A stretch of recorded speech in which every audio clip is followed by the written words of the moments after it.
243ന്റെ വർഗമൂലം എത്രയാണ്? നമുക്ക് കാണേണ്ടത് 243ന്റെ വർഗമൂലമാണ്. 243 ഒരു പൂർണ്ണവർഗമല്ല. കാരണം പൂർണ്ണവർഗങ്ങൾ 2, 3, 7, 8 എന്നീ സംഖ്യകളിൽ അവസാനിക്കില്ല. പക്ഷെ ഇതിനൊരു വർഗമൂലം ഉണ്ടാവും. നമുക്ക് അത് കണ്ടുപിടിക്കണം. അതിന് നമ്മൾ ചെയ്യുന്നത് 243നെ ഇങ്ങനെ ഘടകക്രിയ ചെയ്യുന്നു.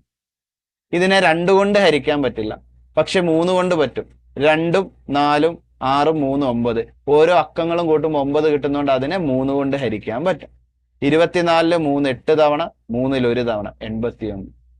ഇനി 81നെ 3 കൊണ്ട് ഹരിക്കുമ്പോൾ 27 എന്നും, 27നെ 3 കൊണ്ട് ഹരിക്കുമ്പോൾ 9 എന്നും, 9നെ 3 കൊണ്ട് ഹരിക്കുമ്പോൾ 3 എന്നും കിട്ടും.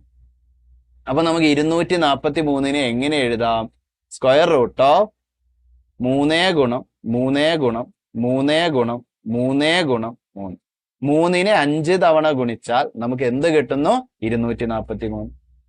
ഇവിടെ നമുക്ക് 2, 3 അടുപ്പിച്ച് വരുമ്പോൾ ഒരു 3 ആയിട്ട് റൂട്ട് ഇല്ലാതെ പുറത്തെഴുതാം.